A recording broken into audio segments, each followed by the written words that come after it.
Good morning, everybody. Greetings and salutations. I think we're all set to go. For those of you who are visiting this weekly data download stream for the first time, just a brief explanation of what we do. The newsletter that the Media Lab produces every week is our attempt to kind of pull together content, thoughts, material, some of which you've heard bits and pieces of, some of which we hope will be brand new. The curation of it is very important to us, and our friends at the Edge Group do an extraordinary job of pulling together some really interesting material. That being said, some of you like to hear and see rather than read, and so for you, we do kind of a quick snapshot of the newsletter. That being said, we always want you to sign up. So here's our link. If you aren't already a registered email receiver, please sign up. It's free. With that, we're just going to jump through the newsletter, zoom around a little bit, and then we'll hopefully get some new subscribers. So first of all, I hope you all know that our Summit 2020 event is now a week and 3 days away. Hopefully some of you have signed up for our silver tickets and gotten our little gift box. It's modest. Here's my mug, which by the way has coffee in it. So I'm going to drink some. All right, that's excellent. That being said, if you haven't already gotten one, the tickets are free. The tickets with the little gift box are $25. Happy to have you buy a free ticket. Not expecting lots of sales of mugs and granola bars, but it is meant so that you can hold something in your hand a week from Wednesday and know that you're part of this community. All right, so let's just dive into the newsletter. If you don't know the phrase surveillance capitalism, now's the time to read this piece from our friend Cory Doctorow, who I adore for two reasons. Because I think to be so double jointed that you can be both a sci-fi author and a noted one, and also a great thinker of current events and issues, is a pretty rare and wonderful gift. I enjoy reading him. I enjoy talking with him. And I'm excited that he's going to be one of the three presenters presenting three big ideas for how to fix the web. This is a panel that we'll have on Wednesday next week, the 7th. And Sarah Fisher from Axios will be moderating, and she's brilliant and wonderful, and Cory is also extraordinary. So to prepare for that, go to this link in our newsletter and read this terrific article, which is in Columbia Journalism Review, CJR, written by Matthew Ingram. I'm not going to try and explain surveillance capitalism this morning because it's too early, but it's worth a read, and Cory is a thoughtful presenter, and I think you're going to enjoy that. It comes after our Tristan Harris keynote, which is going to be I think, pretty powerful 1-2 punch of ideas. Next up is this Bot or Not article. I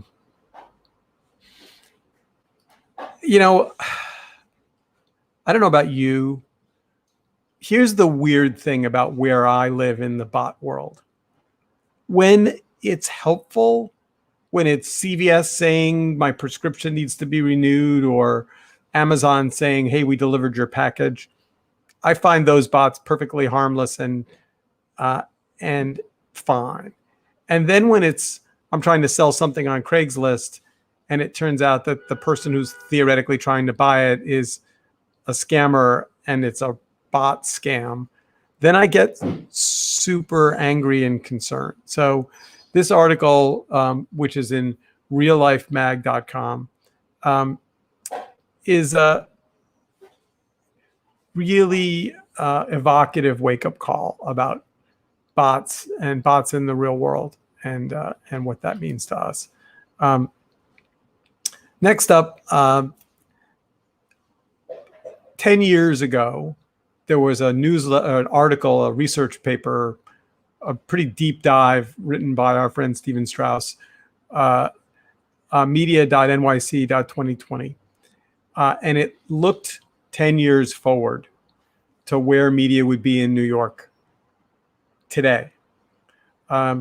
We're using the 10-year anniversary of that document to put together a heavy hitter panel for our Thursday deep dive after the Andrew Yang keynote, moderated by Kara Swisher, and 3 panelists, Justin Hendricks, who I think you all know, Maria Gotch, and Stephen Strauss, to talk about that document, what it got right, what it missed, and then to leap forward 10 years to Media 2030 and say, where do we think things are going, particularly in New York? Expect it to be thoughtful and compelling and complicated and interesting.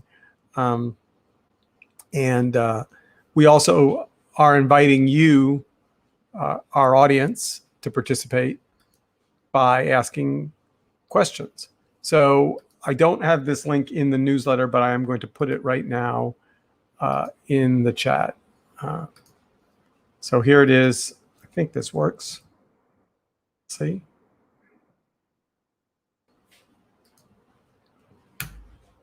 Did it work? I'm going to say it did. So that should be out there on our Facebook pages, our YouTube live pages. We want comments from you. We want questions from you. We want you to participate in this conversation. So please, please, please, if you haven't already, jump in, respond, ask questions, raise issues. These are smart, thoughtful folks, and they're it's rare to have this kind of a group put together. So please, please, please participate. All right, moving on. Casey Newton on leaving The Verge for Substack. Substack is fascinating. I have a larger thesis, which we won't have time to get into today, except to say I think free is really part of the significant problem of the web. So the idea that you find the authors that you believe in, find the voices that you want to support, and support them with a credit card swipe, I think is one of the ways we have the potential to fix the broken web. So the end of free, the emergence of paid, and Substack is certainly a critical new voice in that. You know, those of you who've followed our work, Media Lab's work, know that we care deeply about Section 230 and its complexity. And so I really like this headline. Section 230 is a government license to build rage machines. Yeah, rage machines, not a light thought, but one I think that's important. Wired, I think, hits the ball out of the cart. And this is David Chevern's article. One of the reasons, I know it's a Section 230, geeky, whatever, it's easy to kind of be a little easy to push it aside.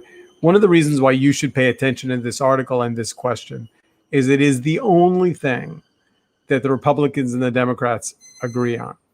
The Republicans and the Democrats both agree that they will, in some way, shape, or form, reform Section 230 after the presidential election. So it's a conversation you're going to be hearing a lot more about. Hope you'll participate. Next up, in the what are we watching category, I think this is not the what are we watching. No, the what are we watching is about, nope, don't know why we're there. Here, let's reload it. It's why you should care about TikTok. It's a video we really like.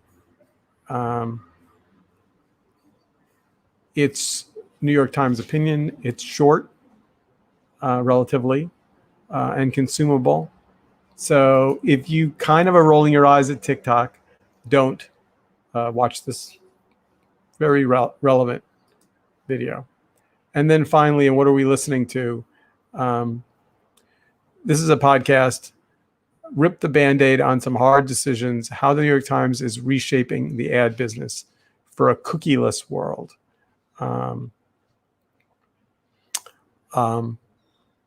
57 minutes, so it's kind of a deep dive. Then we have our events calendar, which you're all welcome to sign up for things, including, what are we going to pitch again? Our Summit 2020 event coming up on October 7th. And then last but not least, the big breakthrough in AI will be around language. It's a long, thoughtful, relevant deep dive. So that's from the Harvard Business Review. So that's what we've got this week. If I have not convinced you to sign up for the newsletter, I will try one more time.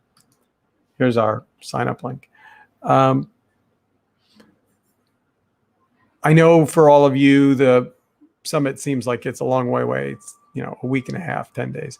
For everyone on the Media Lab team, it's eating our brains in prep, in technology, in platforms, in swag.